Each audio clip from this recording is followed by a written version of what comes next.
In this video, we're going to take a look at some interesting things that happen when we are looking at parallel lines, specifically parallel lines that are going to get crossed by a transversal, which is a term that we'll learn about in just a minute.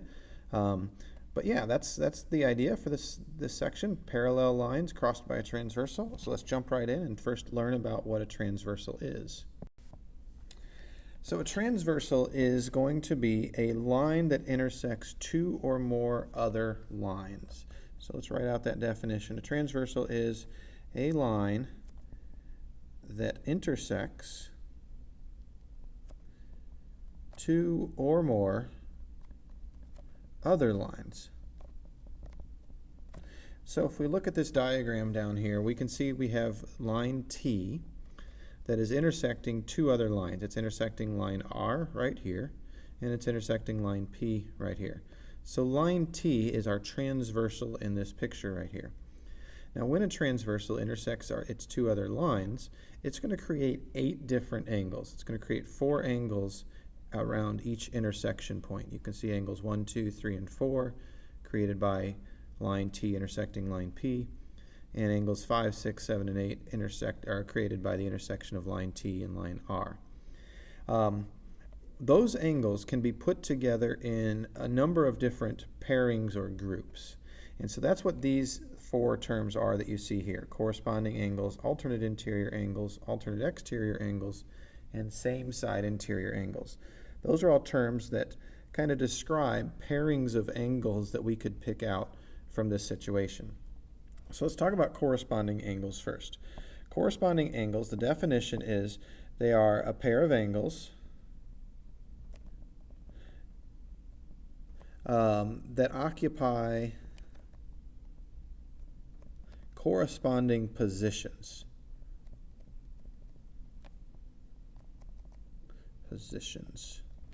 And they occupy corresponding positions. What's not going to be said in each of these definitions is when a transversal intersects two other lines. All right, so when a transversal intersects two other lines, corresponding angles would be a pair of angles that occupy corresponding positions. What we mean by corresponding is if I look at this group here and I look at angle 1. So angle 1 is kind of to the left of line P, and it's above the transversal line T. So it's to the left of line P and above the transversal. If I look at this set of 4 angles, well, angle 5 is to the left of line R and above the transversal.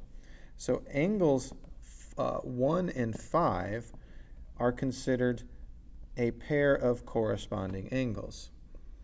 Angles 2 and 6 would also be a pair of corresponding angles because they're both to the right of one of the lines and above the transversal.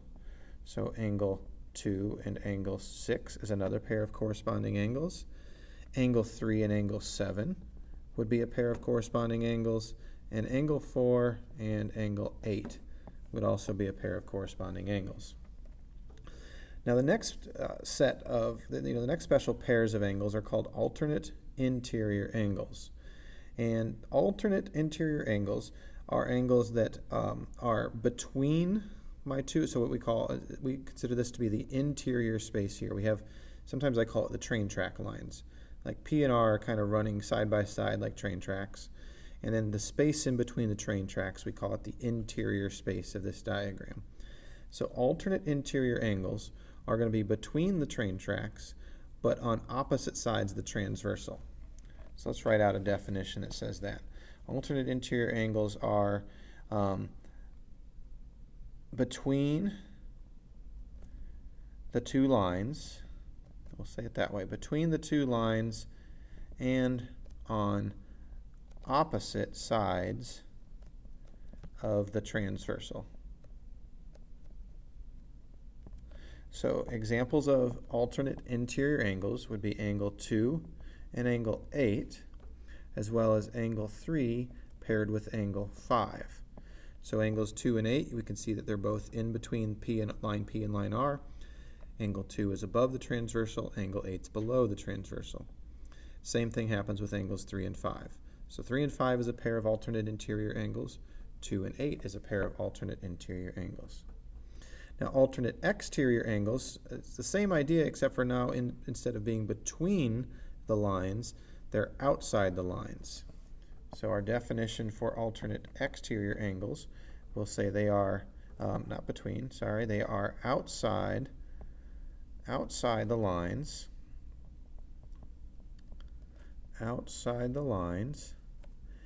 and on opposite sides of the transversal.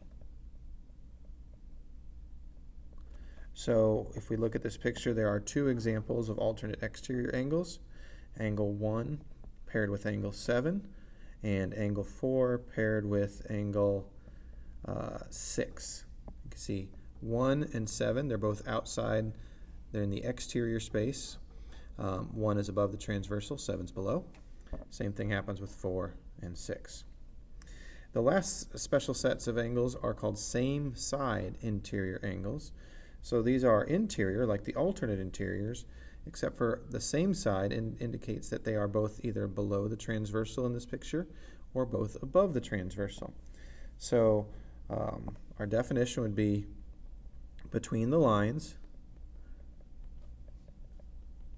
and on the same side of the transversal. So that would be like angles 2 and 5 paired together, or angles 3 and 8 paired together. Those are between the lines. 2 and 5 are both in the interior space and both above the transversal. 3 and 8 in the interior space and both below the transversal. So anytime we have two lines and then a transversal going across from them, we'll have these 8 different angles formed, and we can pair them up into these different types of pairs. We could pair up corresponding angles, alternate interior angles, alternate exterior angles, or same side interior angles. Now, if the two lines that are being intersected by the transversal are parallel, then some additional important things happen. So postulate 2-1 says, if we have this situation, which is showing a set of parallel lines crossed by a transversal, then our same side interior angles, angles 1 and 2 that I see here, will be supplementary. So we will say then the measure of angle 1 plus the measure of angle 2 would equal 180. If I called this right here angle 3 and this angle 4, we would also be able to say that the measure of angle 3 plus the measure of angle 4 would equal 180.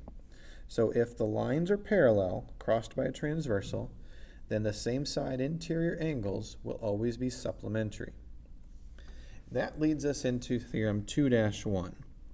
And 2-1 says that if our lines are parallel, then, and those two parallel lines are crossed by a transversal, then these alternate interior angles, 1 and 2, they will be congruent. Angle 1 would be congruent to angle 2 in this picture. If I named this angle 3 and this angle 4, I would also be able to say that angle 3 is congruent to angle 4. And I know this would be true because according to this postulate, for instance, if I look at this picture, according to the postulate 2-1, angles 1 and 4 would be supplementary because they're same side interior angles and my lines are parallel. Angles 2 and 4 would be supplementary because they're a linear pair. They're back-to-back angles that share one side, and the other sides are these opposite rays right here that make that straight line. So 1 and 4 is supplementary, 2 and 4 are also supplementary, and we learned last chapter that if angles 1 and 2 are both supplementary to angle 4, well, they would have to be congruent to each other. So that's how we know this is true, that when my lines are parallel, angles 1 and 2 would be congruent, and we can make a similar argument that would definitely show that angles 3 and 4 would also be congruent. Next up, we have the corresponding angles theorem, or theorem 2-2. Same setup, we have parallel lines crossed by a transversal. In this case, these corresponding angles will be congruent. Angle 1 is always going to be congruent to angle 2. We could if we want to do the same thing that we did over here and name some of the other corresponding angle pairs. But just to kind of show you, it would mean that this angle here would be congruent to this one, this angle would be congruent to this one, and this angle would be congruent to this one. Now, how do we know that that's true? Well, actually, let me go ahead and number a few more angles. Let's say this is angle 3 and this is angle 4. We know that angles 2 and 4 are going to be congruent because of the alternate interior angles theorem. They are alternate interior angles and our lines are parallel, so we know that 2 and 4 are congruent. We also know that 1 and 4 are congruent because they're vertical angles. So if 2 is congruent to 4 and 1 is congruent to 4, then angle 1 and 2 have to be congruent to each other.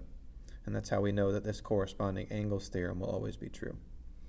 Finally, we have our alternate exterior angles theorem. So again, our lines are parallel, we have our transversal going across here. In that situation, our alternate exterior angles will also end up being congruent. So angle 1 would be congruent to angle 2, angle 3 and angle 4 here, if I added those to my picture, they would also be congruent. And the reason is kind of similar to what we had over here. We know that angle 1 would be congruent to this angle right here because that angle and this one are corresponding, and we just learned that the corresponding angles will be congruent. This angle would be congruent to angle 2 because they're vertical angles, and so if 1 is congruent to this one and 2 is congruent to that angle, then 1 and 2 have to be congruent to each other. So bottom line is, when we have our parallel lines crossed by a transversal, there's something special about each one of these angle pairs that we just learned about. 3 of the different angle pairs end up being congruent. It's alternate interiors, alternate exteriors, and correspondings. Those angle pairs always end up being congruent when my parallel lines are crossed by a transversal. The one that's the oddball is the same side interior angles. Instead of being congruent, those pairs end up being supplementary.